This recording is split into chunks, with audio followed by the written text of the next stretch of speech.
I pulled my hat down over my eyes, rewrapped the scarf around my neck, and picked up my pace.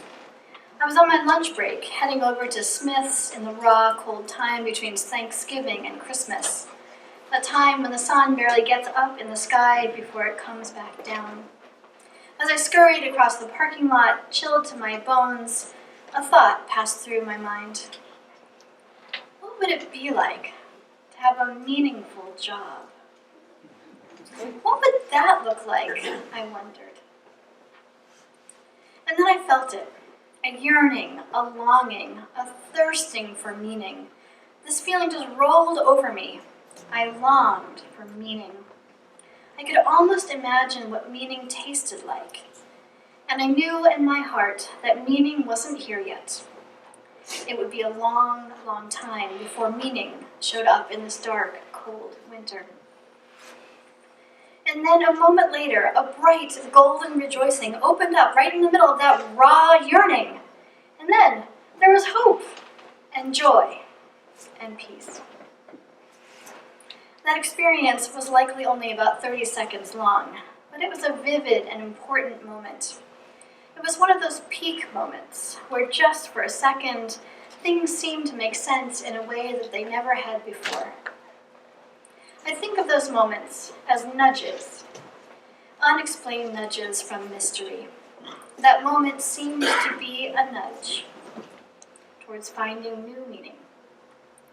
Back then, I thought the meaning that I was longing for was a meaningful job, meaningful employment, something that would in some way benefit someone, somehow, somewhere, at some point in time. I really didn't know what it would be, but I hoped for something meaningful for someone. A month or so before that cold and gray moment in the parking lot, I had experienced another nudge that I later came to recognize as a call to ministry. This seemed to be a similar nudge. 2 years later, I began seminary. It was the first step toward that meaningful job that I was longing for. Soon after I began my studies, I read the Unitarian Universalist Commission on Appraisal report, Engaging Our Theological Diversity. The authors of that report write, "Those born and raised in Unitarian Universalism seem to have some different religious needs than come-inners. For many newcomers, the experience of finding Unitarian Universalism is intoxicating enough. For someone from an impressive background, it is wonderful to find a place where questions are welcomed and where nobody is cast out for believing the wrong thing." The report continues, "But for someone who grows up in the faith, the permission to question all matters of belief is not an earth-shaking revelation. It is simply the way things are. Born and raised UUs are often interested in exploring Unitarian Universalism and spirituality more deeply, but sometimes they cannot find a place for such exploration in the adult congregation. There is anecdotal evidence that many young people who grew up UU either leave the movement or go to seminary.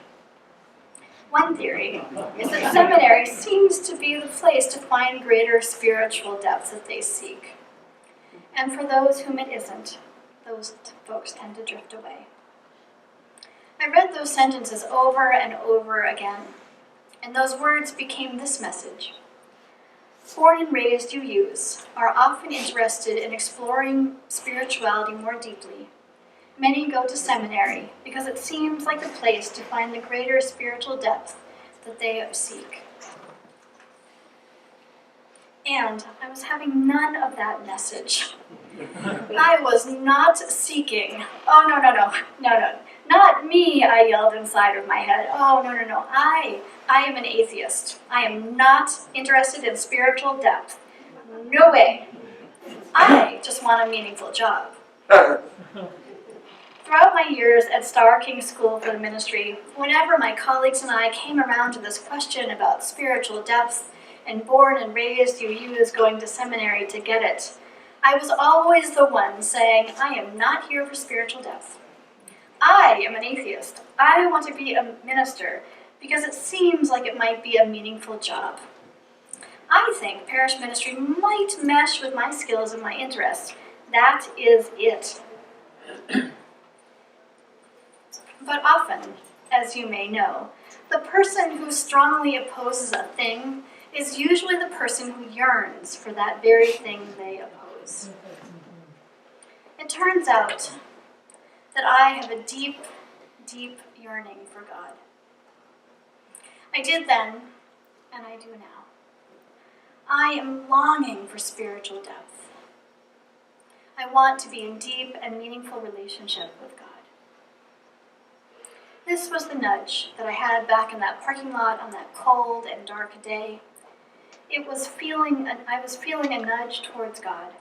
And with that nudge, within that longing for God, there was a bright glimmer of rejoicing and hope, and a knowing that God is within. Just to clear up some confusion before we get too far along, when I say God, I'm not referring to that old bearded white guy in the sky who plays dolls with us down here on earth. When I say God, I am pointing towards that ineffable mystery that moves through all. I am pointing towards the interdependent web of all existence, to the ground of being, spirit of life. I understand God is panentheistic. Panentheistic. Pan meaning everything, en as in in, and the root word of theistic points to God. Panentheism. God in everything. Rather than imagining God as a person-like being out there, I welcome God using Marcus Borg's description. I welcome God as the encompassing spirit in whom everything that is. The universe is not separate from God, but in God and of God. God is with us in all that is.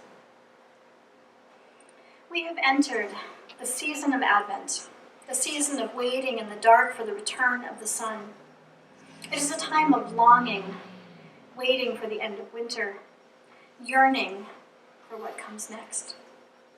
With this waiting, this longing, there is expectation, there is anticipatory joy, there is quiet hope. Tom McGrath tells a story about Advent. He writes, I worked a landscape job back in college. Toward the end of the summer, we planted bulbs, tulips, daffodils, irises. I went and visited my boss on a cold day in December, and recalled the blazing hot day.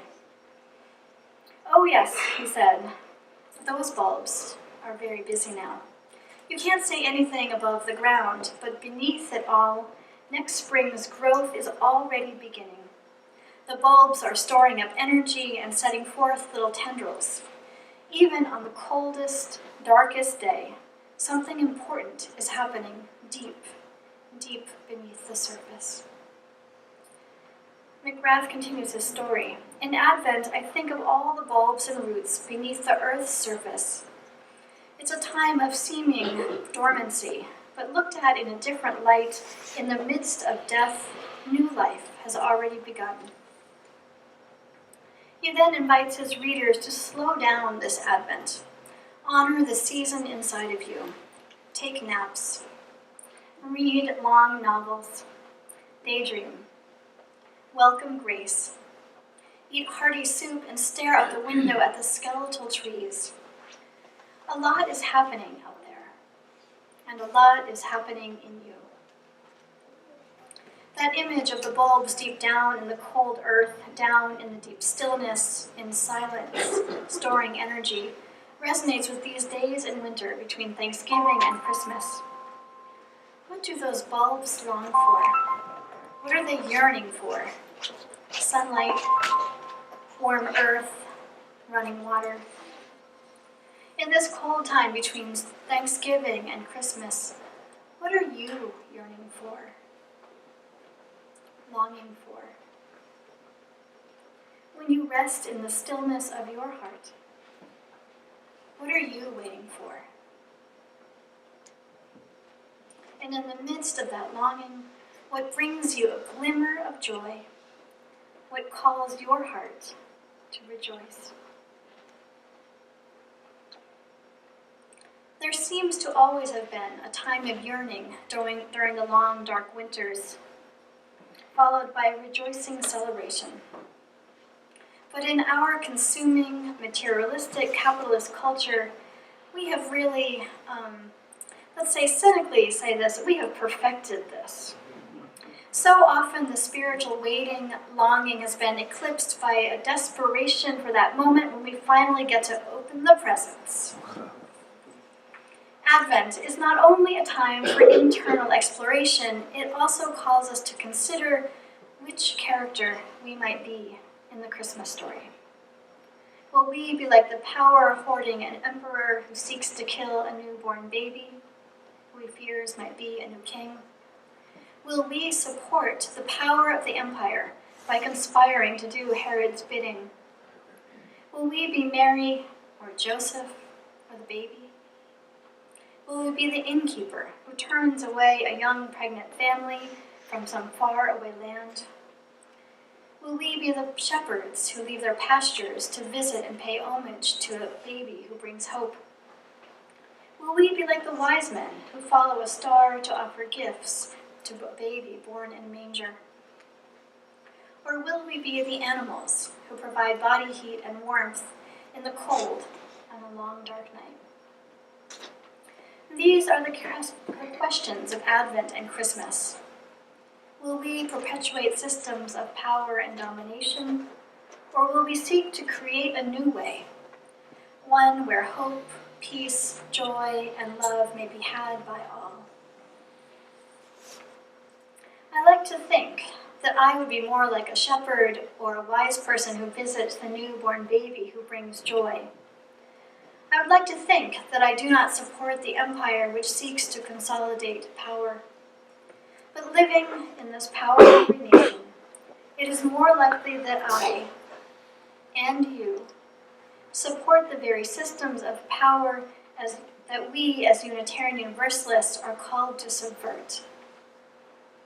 So during this season of Advent, the season of longing, the season of yearning with a glimmer of hope and rejoicing in the future, I invite you to long for, to yearn for, and then to work for beloved community here on earth, where all people, cultures, and life can live at peace, surrounded by welcome, compassion, and love.